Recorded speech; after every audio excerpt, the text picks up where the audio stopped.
नमस्कार, यहाँहरू सम्पूर्णमा फेरि पनि उपस्थित भइसकेको छु।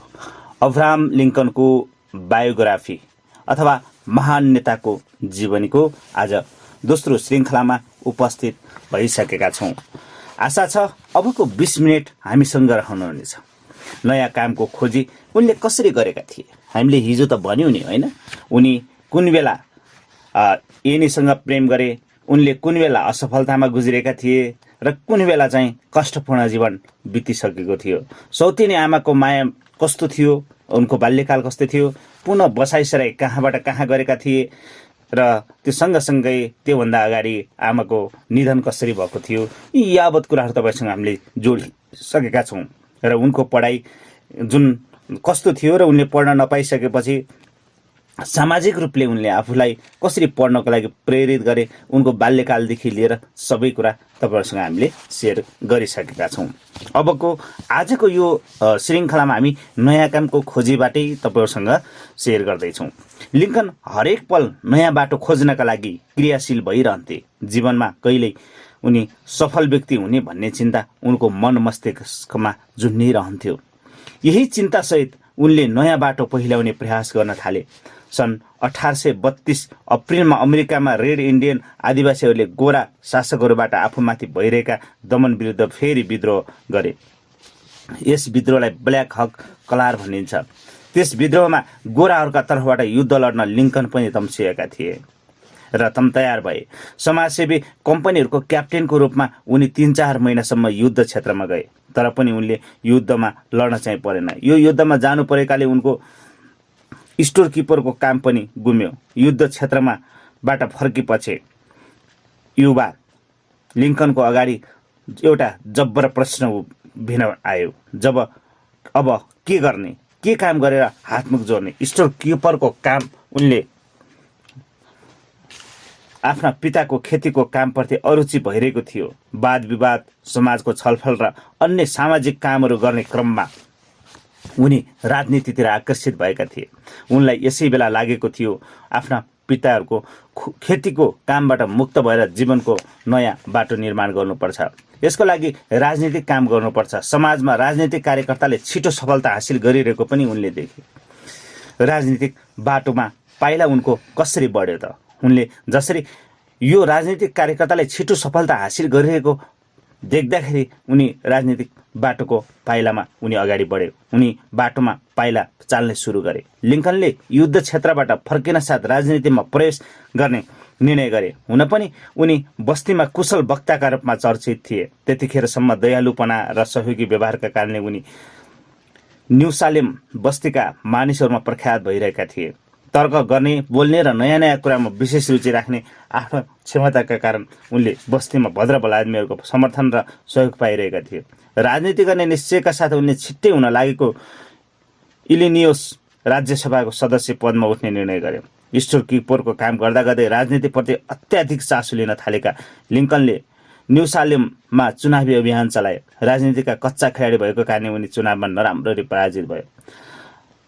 तर पराजित भए पनि 23 वर्षीय युवा लिङ्कन आफ्नो समुदायको अधिकांश मत बटुलेर आफ्नो प्रभाव देखाउन पनि सफल भएका थिए। लिङ्कन पहिलो चुनावी अभियानमा नराम्ररी असफल भएपछि एकपटक पुरानै पेसा स्टोर किपरको काममा फर्के। यसपटक उनले विलियम एफ बेरीसँग साझेदारीमा पसल चलाए। यसपटक उनी आफ्नो पेसामा पल्टुङबाजी खाएर ऋणमा नराम्ररी फसे। यो ऋण तिर्न उनलाई 15 वर्षभन्दा बढी समय लाग्यो। त्यसपछि जग्गा नाप्ने अमिनका सहयोगी भएर काम गरे। त्यसमा असफल भएपछि उनले हुलाकीको काम गरे। त्यस्तै असफलताका बीच एनी रेटलनसँगको उनको प्रेम पनि तुहियो। उनीसँगको बिछोडपछि एनीले अर्कैसँग विवाह गरिन्, तर उनले नयाँ वैवाहिक जीवनबाट पटक्कै सुख पाएनन्। युवा अवस्थामै एनीको दुःखद मृत्यु भयो। यसपछि एनीसँगको बिछोडमा परेका लिङ्कनको मायाप्रीति मेरी ओमेनसँग गाँसियो, तर त्यो नयाँ प्रेम पनि निकै छोटो अवधिमै चुरियो। असफलताबीच उनी सांसद कसरी भए त? त्यो सँगसँगै पनि जानु है त। लिङ्कनले युवा अवस्थामा काम, चुनाव र माया गरी तिनै क्षेत्रमा पटक पटक असफलता बेहोर्नु पर्यो। यति धेरै असफल भए पनि उनको आत्मविश्वास भने दह्रो थियो। यही आत्मविश्वासका साथ उनले राजनीतिक खेल जारी राखे। सन् 1834मा उनको भएको संसदीय चुनावमा उनी उम्मेद्वारकै हैसियतले सक्रियतापूर्वक सहभागी भए। उनी इलिनियोसको प्रतिनिधि सभाको चुनावमा उठेर सफलतातिर पाइला चाले। एकपटकको चुनावमा उनले भने सफलता प्राप्त गरी छाडे। संसदमा पूर्ण रूपमा निर्वाचित भए। उनले पहिलो पटक राजनीतिक खेलमा सफलता प्राप्त गरे। सन् 1834मा लिङ्कनले इलिनियोसको संसदमा पहिलो पटक प्रवेश गरे। संसदका रूपमा मरन्च्यासे अनुहार, बाँस जस्तो अग्लो जिउ, गहिरो धसिएका तेजिला आँखा भएका संसदका रूपमा उनी चर्चित भए। उनको तीखो र महत्त्वाकांक्षी नजर संसदभित्र मात्र सीमित थिएन, निकै टाढासम्म पुगिसकेको थियो। उनको आँखा इलिनियोसको संसदभन्दा धेरै माथि थियो र त्यही महत्त्वाकांक्षाका साथ उनले सन् 1836, सन् 1838सम्म र सन् 1840सम्म हुइक पार्टीको तर्फबाट लगातार चुनाव जित्दै गए। सन् 1834मा संसदमा गएर कानुन बनाउन थालेदेखि नै उनी उनको वकिलको पेसा गर्ने सोच राख्न थाले। आफ्ना वकिल साथी जोन स्टुआर्टको प्रोत्साहनमा उनले वकिल पनि बन्ने सपना देख्न थाले। त्यसैले भेटिए जति कानुन किताब मागेर उनले सो अध्ययनलाई तेज गतिले अगाडि बढाए। 3 वर्षको कठोर मेहनतपछि उनले त्यस कार्यलाई पनि सफलता प्राप्त गरे। 28 वर्षको उमेरमा संसद नै रहेको बेला उनले वकालत गर्ने लाइसेन्स प्राप्त गरे। जुन लाइसेन्स प्राप्त गरिसकेपछि फेरि उनले आफ्नो गाउँले सांसदको आकांक्षा पनि उनले गरे। त्यति बेला लिङ्कनको बसोबास गर्ने न्यू सालेम सहर झन मृत्यु उन्मुख हुँदै थियो। त्यहाँ धेरै सबै पेसा सुकिसकेको थियो। मान्छेहरूलाई गरी खाने गाह्रो हुन थालेको थियो। त्यसैले सन् 1837 अप्रिल 15मा वकालत गरी खाने लक्ष्यको साथ ठुलो सहरतिर लागे। उनी जोन स्टुआर्टको सहयोगी बने वकालत गर्न स्प्रिङफिल्ड नामक सहर पसे।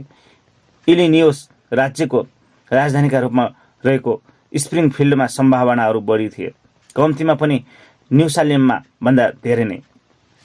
स्प्रिङफिल्ड सहरमा गएका गाउँलेले संसद पनि वकिल लिङ्कनको हालत निकै गए गोज्रेको थियो। उनीसँग उधारमा लिएका मलेन र मरन्च्यासे घोडा थियो। लिङ्कन त्यही मरन्च्यासे घोडा चढ्दै जुत्रो झाम्रो ब्याग बोगी स्प्रिङफिल्ड पुगेका थिए। त्यहाँसम्म पुग्दा लिङ्कनको खल्तीमा नाम मात्रको पैसा थियो, $60 मात्र। एउटा सुत्ने खाट किन्न पनि नपुग्ने पैसा। कहाँ बस्ने, कहाँ सुत्ने, कहाँ के खाने, केही कुरा पनि निश्चित थिएन। तापनि ठुलो सहरमा धेरै आशा र आकांक्षाका साथ हिँडेका थिए उनी। यही अनिश्चितताका बीच स्प्रिङफिल्डमा पुगेका लिङ्कनले एउटा स्टोर किपरको दया माया पाए। उनले लिङ्कनको दयनीय अवस्था देखेर पैसा नै नलिएकन उनलाई सुत्न दियो। त्यही नै दयामाया पाएका लिङ्कनले राम्रै वकालत सुरु गरेर जीविका चलाए।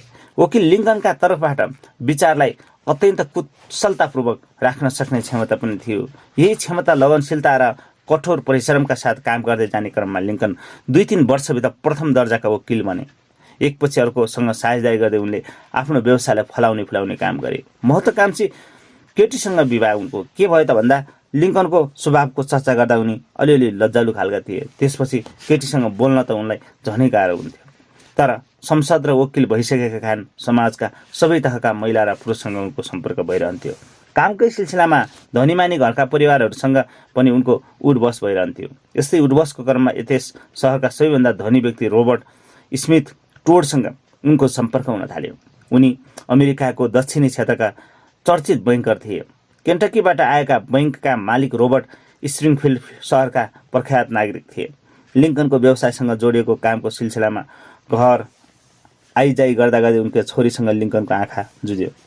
उनकी छोरीको आँखा पनि यस्तो युवकको खोजीमा थियो जो महत्त्वाकांक्षी होस्, जो सत्ता, शक्ति र राजनीतिप्रति मोहित होस्। राजनीति, सत्ता र शक्तिसँग जोडिएका कारण उनी पनि लिङ्कनप्रति नै निकै आकर्षित भइन्। सन् 1839तिर अत्यन्त धनी बाबुकी छोरी मेरी एन टोडेसँग लिङ्कनको प्रेम भयो। लिङ्कन 30 वर्षको सुरु हुँदा भएको यो प्रेम सम्बन्ध 1842 नोभेम्बर 8मा गएर विवाहमा परिणत भयो।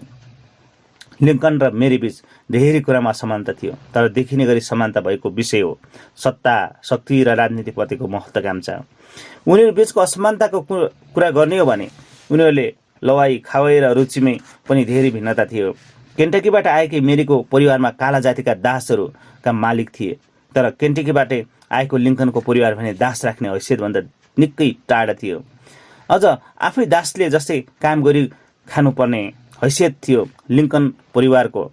मेरीका परिवारजनहरू दासहरूको श्रमको आधारमा मालिक भएका थिए र उनीहरूकै सेवाबाट आरामदायी जीवनयापन गर्थे। तर किसान परिवारबाट आएका लिङ्कन भने केही हदसम्म दास प्रथाका विरोधी थिए। संसद दास प्रथाको विरोधमा उभिएका थिए। संसदमा असमान चिन्तन र कर्मका लागि उनी लिङ्कन र मेरीका बीचमा अरू पनि नमिल्दा पक्षहरू खोतल्ने हो भने धेरै नै असफलता देखिन्छन्। मेरी फेसनमा अत्याधिक रुचि लिने, स्मार्ट भएर हिँड्ने, लजाउने नजान्ने, कुरौटी अनि धनी समाजमा रमाउने खालकी थिइन्। धनी परिवारको अभिजात्य संस्कारमा हुर्केकी मेरीको औपचारिक शिक्षा उच्च गुणस्तरको थियो र उच्च स्तरको थियो, तर उनको आचरण भने उन्नत स्तरको थिएन। उनी तुरुन्तै रिसाउने र गरिबहरूलाई हेप्ने खालकी थिइन्। धनी बाबुकी पुलपुलीकी छोरी मेरीको घमण्ड, महत्वाकांक्षी र अस्थिर स्वभावमा राम्ररी परिचित लिङ्कनले विवाहपछि धेरै कुरामा सम्झौता गरेर परिवारलाई प्रेमपूर्वक चलाए। उनी कहिले पनि नथाकिकन शान्तिपूर्वक मेरीका अभिजात्य विचार र घमण्डी व्यवहार सहेर उनलाई सम्झाइ बुझाइ गर्थे। मेरीलाई लिङ्कनको परिवार पृष्ठभूमि पटक्कै मन पर्दैन थियो। स्प्रिङफिल्डका अत्यन्त धनी नामुद बैंक मालिककी छोरीसँग विवाह गरेपछि लिङ्कन धेरै अप्ठ्यारोमा परे। सयौं काला दासहरूलाई दिनरात जोताएर मोटाएका धनी बाबुकी छोरी र आफ्नो खेतमा आफै जोतिएर हातमुख जोड्न पनि गाह्रो हुने गरी किसानका छोरा बिचहरूको विवाहले नै धेरै नै समस्या खड्किदियो। कतिसम्म भने गरिबीकै कारणले स्कुलको शिक्षा ग्रहण गर्न नपाएकोमा उनलाई असजिलो लाग्न थाल्यो। खेतमा ढाँड भाँचिने गरी काम गर्नु परेको र गरिब बिमै चुल्लुममा डुबेको आफ्नो परिवारको विगत सम्झना साथ लिङ्कनलाई लाज हुने स्थिति समेत देखा पर्यो। जे भए पनि उनीहरूको वैवाहिक जीवन चाहिँ बिछोडमा गएर टुङ्गिएन। महत्वाकांक्षाका धुरीहरू अत्यन्तै थिए उनका। लिङ्कनसँगको विवाहपछि मेरीको महत्वाकांक्षा अझ चुलिँदै गयो। उनले आफ्नो राजनीतिक क्षेत्र इलिनियोस राज्यको घेरोभन्दा बढी फैलाउनका लागि लिङ्कनलाई घच्याउन थालिन्। यसैको फलस्वरूप लिङ्कन पनि जीवनमा राजनीति मार्फत नै अघि बढ्न लालायित हुन पुगे। उनले इलिनियोस राज्यको प्रतिनिधि सभामा हुइक पार्टीको तर्फबाट नेतृत्वकारी भूमिका खेलिसकेका थिए। यही पृष्ठभूमिको आधारमा सन् 1846 भएको अमेरिकी कङ्ग्रेसको चुनावमा 2/3 मत पाएर विजयी भए। अमेरिकी कङ्ग्रेसको सदस्य भएपछि लिङ्कनको हुइप पार्टीको धनी वर्गलाई पोस्ने खालको परम्परागत राजनीतिमा कुनै थपघट गर्न सकेन। इलिनियोस राज्यको संसददेखि वासिङ्टन स्थित अमेरिकी कङ्ग्रेससम्मको यात्रामा ठुल्ठुला पुँजीवादीहरूको स्वर्गलाई समर्थन गरे। इलिनियोसमा बोइङ सम्बन्धी नीति निर्माण गर्दा यसले यस राज्यका ठुला बोइङ प्रतिका रूपमा चर्चित आफ्ना ससुरा रोबर्ट स्मिथ र उनी जस्ता बोइङ पतिहरूका स्वार्थको लागि काम गरे। लिङ्कनले दास प्रथाका सम्बन्धमा भने इलिनियोसको सदनदेखि अमेरिकाको कङ्ग्रेससम्म केही फरक र मौलिक विचारहरू प्रस्तुत गरे। धेरैलाई के भ्रम छ भने उनी दास प्रथा उन्मूलनको पक्षमा थिए, तर उनले सार्वजनिक गरेको विचार र संसदमा राखेका प्रस्तावहरू हेर्दा धेरैको भ्रम हट्न सक्छ। उनले इलिनोसको सदनदेखि अमेरिकी कङ्ग्रेससम्म पनि दास प्रथाको उन्मूलनको पक्षमा विचार राखेको देखिँदैन, बरु यो प्रथा फैलिन नदिने पक्षमा मात्र मत व्यक्त गरेको पाइन्छ। उनी दास प्रथाका कारणले सिङ्गै देश उत्तर दक्षिणमा विभाजित हुन लागेको दुखित भए, तर मानव इतिहासको कलङ्कको रूपमा रहेका दास प्रथालाई जडैदेखि उखेलेर फ्याँक्ने कुरामा उनी प्रतिबद्ध चाहिँ थिएनन्। उनले सिधै भनेका थिए, यस सङ्घर्षमा मेरो स्थायी उद्देश्य भनेको अमेरिकाको अखण्डतालाई बचाउनु हो, दास प्रथालाई बचाउनु वा नष्ट गर्नु होइन। अमेरिकी कङ्ग्रेसमा दोस्रो पटक निर्वाचनमा भने लिङ्कन चुनिएनन्। चुनाव हारेपछि उनी वकालतको अभ्यासलाई फेरि निरन्तरता दिने काममा लागे। अनेकौं कारणले उनी सक्रिय राजनैतिक जीवनबाट 3-4 वर्षसम्म अलग्गै बसे। दास प्रथाको सवालमा विवाद सन् 1854 तिर दास प्रथा विरुद्ध व्यापक जनआन्दोलन हुन थाल्यो। त्यसपछि संसदको राजनीति गरिरहेका पार्टीहरू पनि दास प्रथाका समर्थक र विरोधीको रूपमा चिनिन थाले। दास प्रथाको विरोध गर्ने र विरोध नगर्ने पार्टीहरू विभिन्न राजनीतिक खेमामा विभाजित भए। त्यसपछि नयाँ ढङ्गले पार्टी एकीकरण गर्ने क्रम पनि तेज भयो।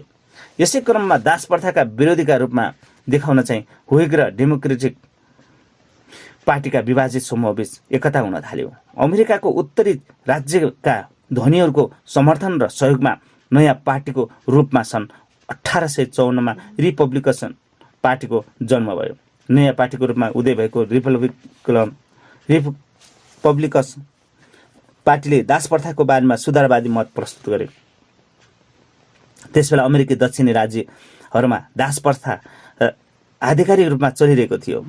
दास प्रथालाई ती दक्षिणी राज्यहरूबाट उत्तरी राज्यहरूमा विस्तार हुन नदिने नीति त्यस पार्टीले लियो र दास प्रथाकै कारणले अमेरिकालाई उत्तर र दक्षिणमा विभाजित हुन नदिने नीतिलाई त्यसले आफ्नो उद्देश्यका पहिचान बनायो। रिपब्लिकन पार्टीमा यो सुधारवादी विचार बोकेर अगाडि दौडिन सक्ने, बोल्न सक्ने, सम्मान गर्न योग्य कुशल राजनीतिको अभाव देखियो। त्यस पार्टीका लागि दास प्रथा उन्मूलनका कट्टर पक्षपाती र विरोधी व्यक्ति होइन, सुधारवादी नीति लागू गर्न सक्ने सफा र स्वच्छ राजनीतिको जरुरत थियो। हो, यस पार्टीले ठ्याक्कै अब्राहम लिङ्कन जस्तो स्वच्छ, कुशल र भाषणबाज र महत्त्वाकांक्षी नेता खोजिरहेको थियो, जुन अब्राहम लिङ्कनको व्यक्तित्वमा व्याप्त थियो। तर हुइक पार्टीको राज्य स्तरीय नेताका रूपमा ख्याति कमाइरहेका लिङ्कन भने हुइम पार्टी पुनः एकीकृत र क्रियाशील हुने आशामा केही समय पर्खेर बसिरहेका थिए। उनी नयाँ रिपब्लिकन पार्टीमा दास प्रथामा सुधार गर्न चाहने सुधारवादीहरू भन्दा त्यस प्रथालाई नष्ट नै पार्न चाहने क्रान्तिकारी शक्तिहरू हाबी होलान् कि भन्ने भयले पनि पर्खर हेरको नीति लिएर बसिरहे। 1-2 वर्षसम्म मसिनो ढङ्गले घटनाक्रम हेरिसकेपछि लिङ्कन सन् 1856 रिपब्लिकन पार्टीको प्रवेश गरे। यसले गर्दा यस पार्टीको एकजना प्रभावशाली नेताको जरुरत पुरा भयो। रिपब्लिकन पार्टीको तर्फबाट उपराष्ट्रपतिका उम्मेद्वार सन् 1860 को राष्ट्रपति पदको चुनावमा रिपब्लिकन पार्टीले नयाँ चुनौतीका सामना गर्नु पर्यो। प्रतिद्वन्दी डेमोक्रेटिक पार्टीको तर्फबाट उठेका स्टेफन डगलस सशक्त उम्मेद्वार थिए। उनी प्रखर वक्ता, चर्चित नेता, वकिल वा सिनेटर थिए। उनलाई चाँडै चुनौती दिन सक्ने व्यक्तिको रूपमा अब्राहम लिङ्कनलाई राष्ट्रपति पदमा उठाउने फैसला गरियो। प्रखर वक्ता डगलसलाई लिङ्कनले आधा दर्जनभन्दा बेसी वादविवादका कार्यक्रममा तर्फर र तथ्ययुक्त कुशल वक्तित्व कलाले पछाडि यसरी पछाड्दै लिङ्कनले अन्त्यमा राष्ट्रपतिको चुनावमा समेत उनलाई पराजित गरे। राष्ट्रपतिको चुनावका डेमोक्रेटिक पार्टीका दास प्रथाको उन्मूलनको विषयमा ठूलो विवाद आएको थियो। यसै विषयमा विवाद चर्कदै गएर यस पार्टीमा विभाजन नै आयो। यसरी विवाद र विभाजनसँगै विद्रोहले डगलस विरुद्ध कैची उम्मेद्वार खडा गरे। यसले गर्दा लिङ्कन चुनावी मैदानमा स्वात्तै माथि आए। डगलसलाई समेत पछाडि पारिन्। उनी सफल भए। उक्त निर्वाचनमा लिङ्कनले सन् करिब 18,65,000 मत प्राप्त गरे। डगलस लगायत अरू प्रतिद्वन्दीले जम्मै करिब 28,24,000 मत मात्र पाउन सके। अन्ततः सन् 1860 नोभेम्बर 6 का दिन लिङ्कन अमेरिकाको राष्ट्रपति पदमा निर्वाचित भए। उनी जस्ता एउटा गरिब किसानको छोरा धनी राष्ट्रका राष्ट्रपति बने, त्यो पनि धनीहरूको पार्टीको तर्फबाट।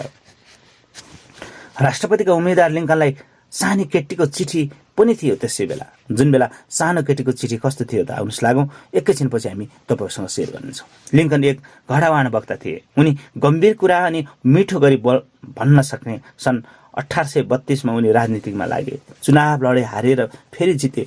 इलिनोस विधानसभाको चुनावमा उनी निर्वाचित भए। अन्ततः सन् 1860 मा लिङ्कन राष्ट्रपतिको पदका निम्ति चुनावमा उठे। धुमधामले चुनाव प्रचार हुँदै गयो। यही बेला उनले एउटा चिठी पाए। त्यो चिठी ग्रेस बडेल भन्ने सानी केटीले लेखेकी थिइन्। ग्रेस बडेल वेस्ट फिल्डमा बस्थिन्। एक बिहान उनले आफ्नो टेबलमा लिङ्कनको फोटो देखिन्। उनको दुब्लो ख्याउटे अनुहार उनलाई मन पर्यो। उनका गाला दाह्री थिएनन्। ग्रेस बडेललाई एउटा विचार आयो। उनले राष्ट्रपति उम्मेद्वारलाई लिङ्कनलाई चिठी यस्तो लेखिन्। प्रिय मिस्टर लिङ्कन, म 11 वर्षकी हो। मलाई खुबै मनपर्छ। के तपाईँका म जस्तै छोरीहरू छन्? मेरा 4 जना दाजुभाइ छन्। उनीहरू सबैले मलाई भोट दिनेछन्, तपाईँलाई भोट दिनेछन्। मेरा पिताले पनि तपाईँलाई भोट दिनेछन्। तर तपाईँको अनुहार किन यति दुब्लो? कृपया गरेर दाह्री पाल्नुहोस्। यहाँ सबैले दाह्री मन पराउँछन्। दाह्री पाल्नुभयो भने सबैले तपाईँलाई भोट दिनेछन् अनि तपाईँ राष्ट्रपति हुनेछ। तपाईँकी ग्रेस बडेल वेस्टफिल्ड। चिठी पाए, पढेर प्रत्युत्तर लेखे। 19 अक्टोबर 1860 मा। प्रिय ग्रेस, चिठीका निम्ति तिमीलाई धेरै धेरै धन्यवाद। मेरा छोरीहरू छैनन्, 3 भाइ छोरा मात्र छन्। मैले दाह्री पालेको छैन। के म दाह्री पालौँ? मानिसहरूले के भन्लान्?